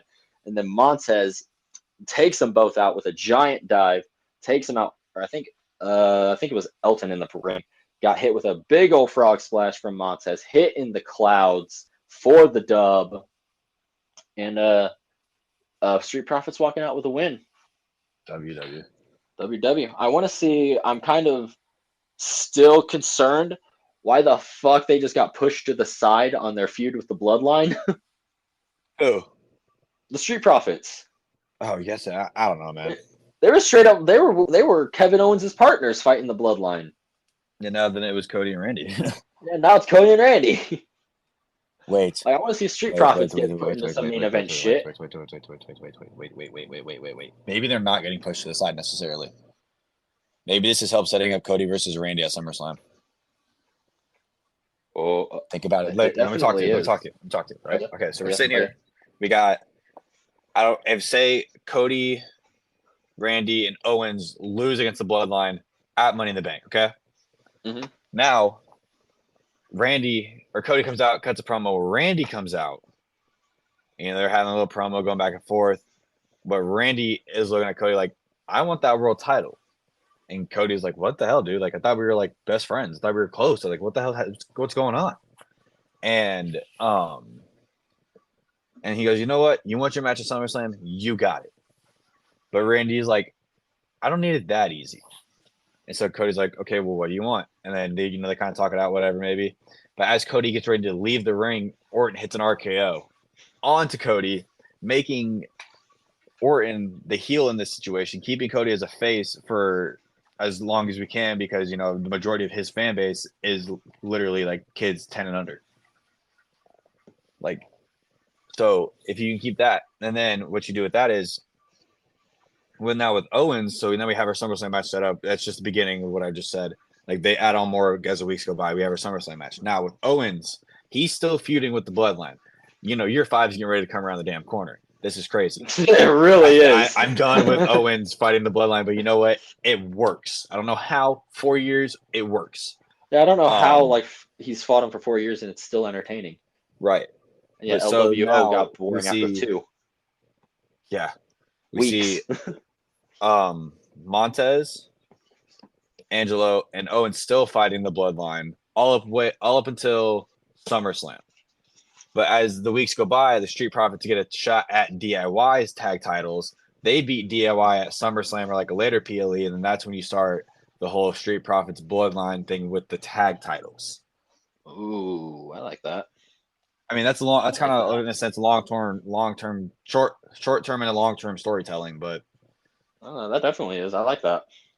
You eventually will loop back to Profits and Bloodline when the Profits are the tag champs. That's which I freaking love because that does put the belts on them. And it would make them look more legitimate. Hell yeah. Especially since they've been kind of just floating around without Bobby Lashley since he got injured. Yeah. But we did kind of mention the tag titles there for a second. We do move to A-Town Down Under backstage in their locker room. And Theory wants to make sure that these guys are on the same page. But Waller thinks Gargano it's gotten in his head, bro. Like, you need to focus up. You need to lock in, bro. We got a tag title match tonight. And so it's gassing up Theory, saying DIY is just trying to turn them against each other, He goes, man, if we are hold on, I gotta do a good Australian accent if I'm gonna talk like Grayson Waller. Well, Mike, if we are on the same page, that we need to catch up with each other. Basically. So these guys, I don't know. They don't seem like they're on the same page anymore. Mm-hmm. Yeah, I don't know about it either. Think the end is near for them, but we do go. I think to commercial after this. We will find that out in the main event. I forgot to mention it is DIY versus A-Town Down Under for the WWE Tag Team Championships. We do return from commercial though to see a review video going over the death of Paul Heyman last week. And they killed him by putting him through a table, killed him with a headbutt. But man, he stood up for himself. You are not my tribal chief. Love it. Hello, I love you, and I acknowledge that you are not my tribal chief. Damn straight, Paul. Let's go, Paul. Talk Let's your go. shit. Talk it, King. Come on. Talk it, King. Then he got murked. But we do move. We do after this get a match. Indy Hartwell and Candice LeRae. I didn't even know this was happening on this show. Versus Jade Cargill and Bianca Belair, the EST herself. And this match started like after commercial. So like they made their entrances and then immediately went to commercial. Come back from commercial and the match has already started. We got Jade and Indy are legal as Jade is throwing her around. She hits a good ass super kick until she Indy tags in Candice, who takes control for her team, tags Indy back in, and they both, Indy and Jade, take each other out with big boots. And they're both on the ground now. As Jade crawls, she does that fucking wrestler crawl. I saw a really good meme of like a gopher or something crawling on the ground in like pain or something. And it was like going at like 2 centimeters an hour. And it was like wrestlers whenever they need to make a hot tag during a match. That was literally Jade during this. But she gets the hot tag to Bianca Belair, and Bianca runs wild, stops a Hurricane Rana from LeRae, and powers her like into a reverse power bomb onto Indy, who's lying on the floor. She then stands up, does a standing moonsault onto this bitch, and then Jade runs in, decapitates Candice LeRae with a pump kick to the face, and we get a KOD to Indy and a Jaded to Candice for the dub for the EST and the Storm. I actually didn't think they were going to win this match. Dude, Candice LeRae and Indy Hartwell need to get a win under their belt because they're just jobbers at this point. They really are, but I thought they that need to this pick... match... Wait, go ahead. Go ahead. Okay.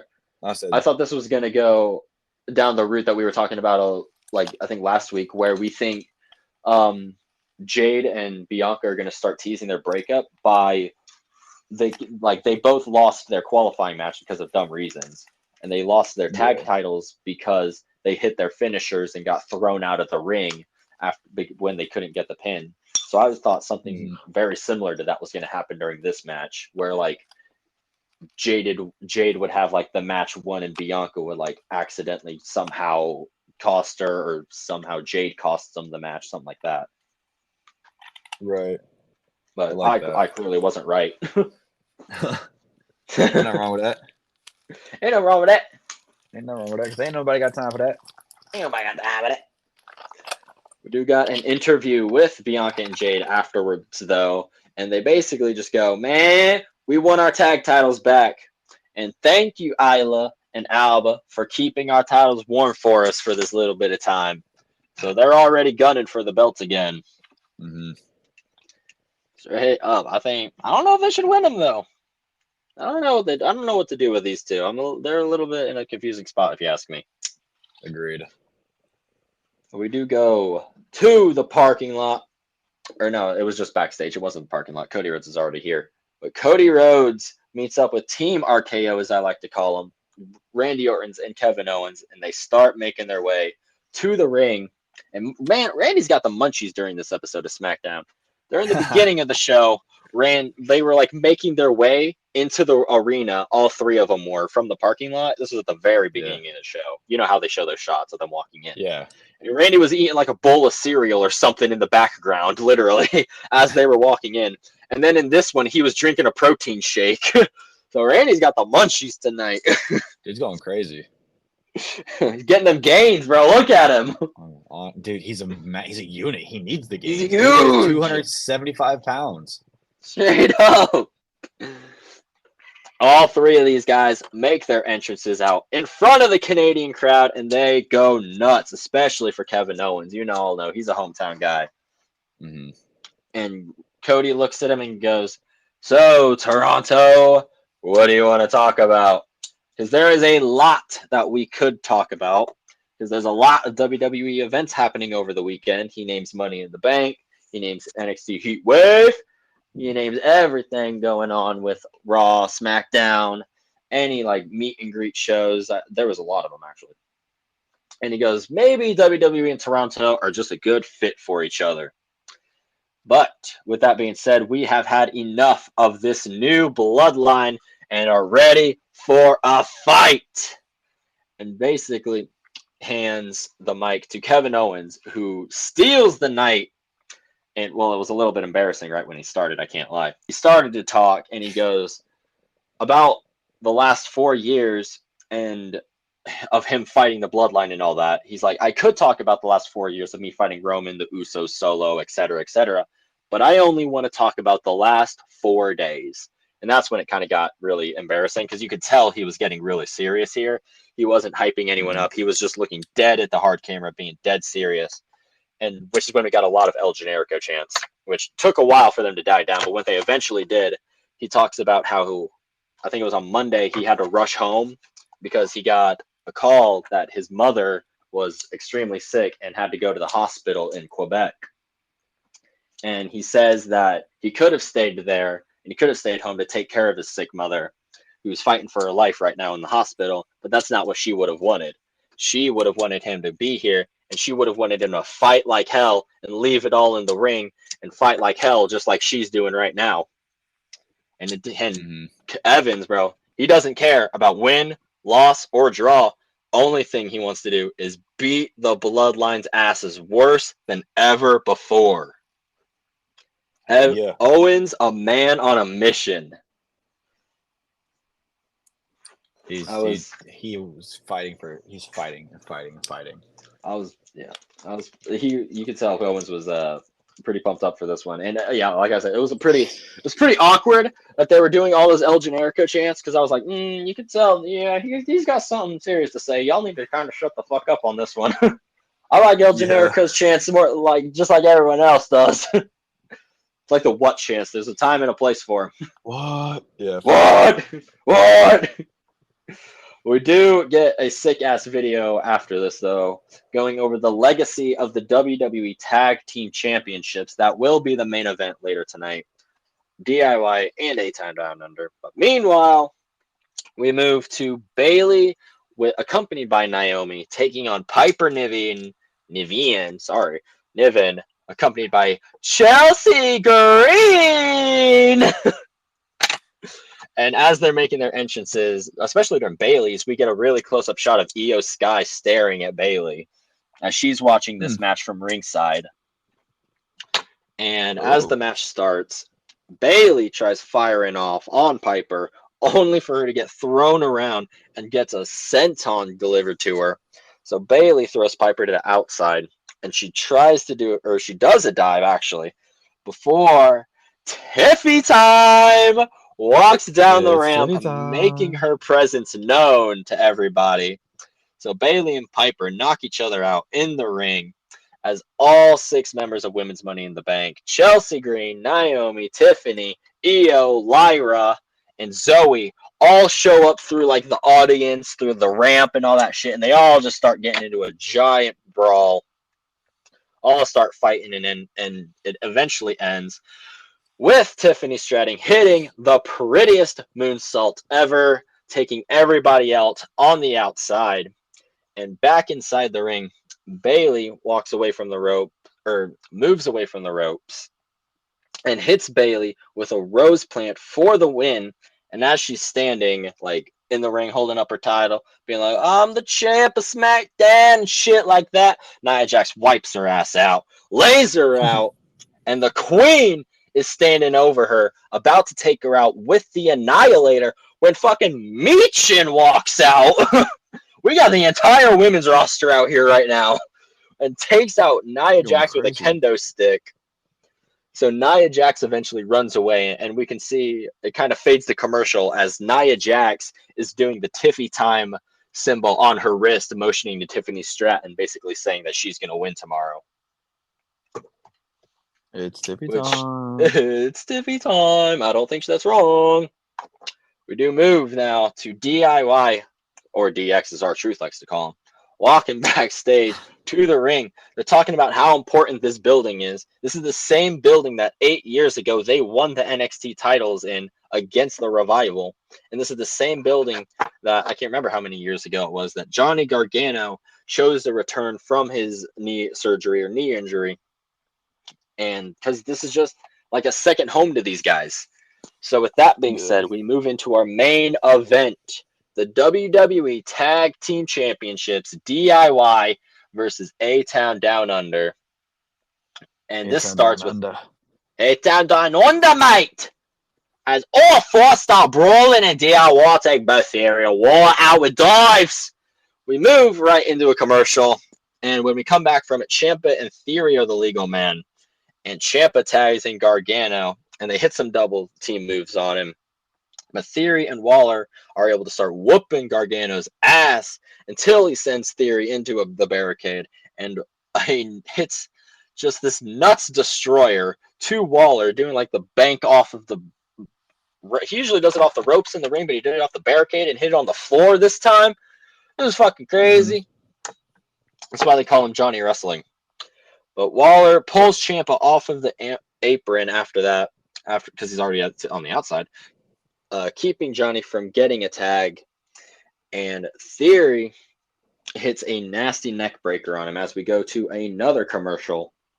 And when we come back, Ciampa hits Waller with a Willow's Bell, like right as we come back from commercial, into a super kick immediately from Gargano for a near fall. Waller accidentally, though, hits Theory after a botched double team move to Gargano, and Waller kicks out of a shatter machine from these guys, which is a callback to their match with the Revival, because that's FTR's finishing move. Waller then hits a flipping unprettier, which I think is going to be his new finisher instead of the rolling stunner, which I like this move a lot more. But that gets broken up by Gargano. Ciampa, though, is able to hit a Project Ciampa. He tags in Gargano to immediately hit Meat in the middle, but Theory, at the last fucking second, grabs his foot and puts it on the ropes. Waller then immediately recovers, rolls Gargano up for a near fall, holding onto the trunks, and Johnny gets out of that, and he wiggles his way into trapping Waller into the Gargano escape.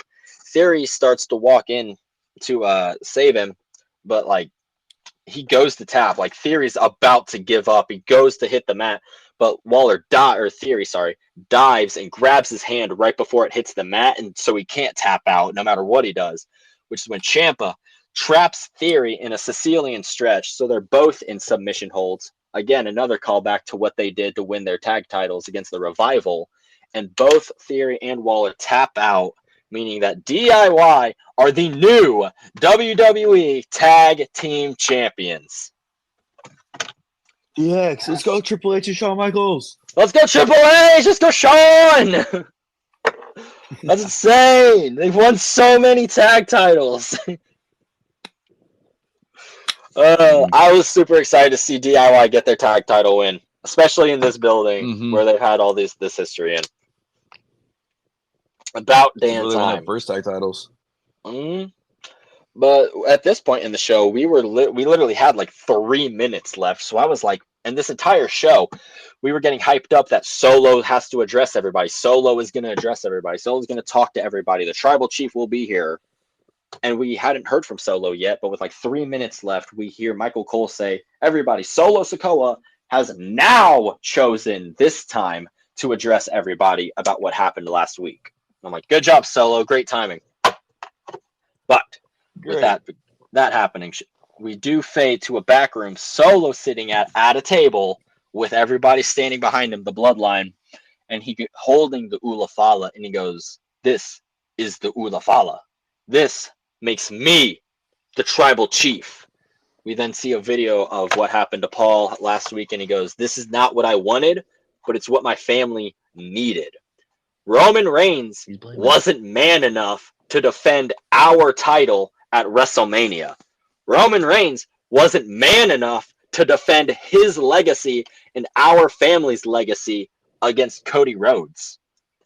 Roman Reigns can no longer call himself the Tribal Chief because Solo, he is now the Tribal Chief. and he will take back the undisputed title from Cody Rhodes. And with Roman's name being said, if he wants the title of Tribal Chief back, if he wants to be known as the head of the table again, he's going to have to come back and take it from Solo.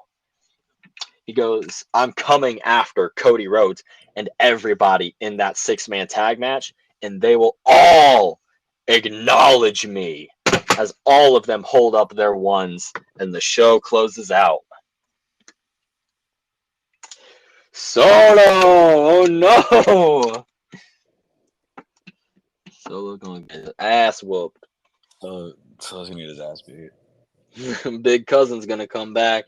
Big Oos is gonna come back. Yeah, Big Goose is coming back. Big Oos is coming back, man. I'm excited as shit for it. Solo's real talking shit here. Mm-hmm. So with that being said, I think it's pretty obvious he's not like talking with Roman. He's not with Roman or anything. He's straight up like kicking Roman out of the bloodline. And I think now that he has Jacob Fatu behind him, he has more confidence than ever. Oh yeah, for sure. Straight up, but it's all perfectly set up for Roman to come back. Yeah, it is perfectly set up. I think this is playing more and more Roman. I'm still saying Roman at SummerSlam. Roman at SummerSlam for sure. Please, for sure, happen at SummerSlam. I would he comes lose back. my shit. He comes back at SummerSlam. That pop is gonna be so crazy. Dude, it's gonna be so nuts. I'm gonna be sitting there the entire night, like, just please happen, please happen, please happen. I'm waiting for this is my brutality. This is my brutality. I don't know who I'll pop more for. I don't know who I'm gonna be more excited for.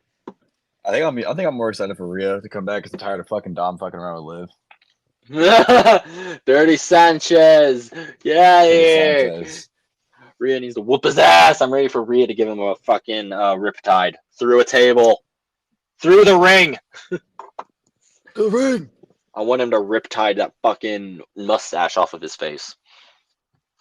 She's a riptide Liv through the dance table. Damn straight. Make an inferno match between Rhea and Liv. Oh my god! What the fuck? That went from like, whoa, that's crazy. Came on fire. Custody of Dominic. Yeah, for sure. I think that should happen for sure. If anything, at least have a ladder match for the women's title with Dominic as like a special guest referee or something. Honestly. Or have him be just for the match. Dom. But I ain't got too much else for SmackDown. You have anything else for Raw? Nah. All right. Well, I got a question for you before we do close out the show. And I want to know, what are the 3 wrestling matches off the top of your head of all time from WWE mostly that you would show somebody if you're trying to get them into wrestling? Like a first-time person. The triple threat TLC, Christian and Edge, Dudley Boys, Hardy Boys. Mm-hmm.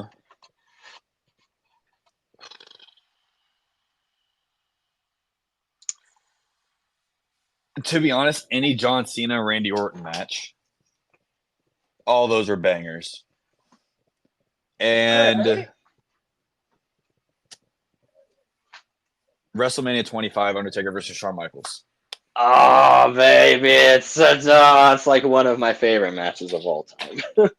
And if I had to have a moment, specifically a moment to pick out, WrestleMania 31, WWE Championship match, main event, Roman Reigns versus Brock Lesnar, Seth Rollins cash. Seth Rollins. Oh, that's insane. That would you got good ones there. Mm-hmm. For matches. Let me know. What do you got? Let's see. So many good ones. I would definitely do CM Punk versus John Cena, Money in the Bank 2011. Just that crowd is unreal. Mostly for the crowd, honestly, but yeah, the match itself is just stupidly good. Probably do Mick Foley, probably versus. No, I would do Hell in a Cell, Undertaker versus Mankind at King of the Ring, So like if you want to see the brutality of what professional wrestling can be, that is the match. Like if you want to see like, professional wrestling is fake, watch this match and tell me that. His tooth is coming out of his fucking nose. Yeah. So those two, and then, man, I want to say a like Rock versus Austin match from any of them, but I never like lived through those.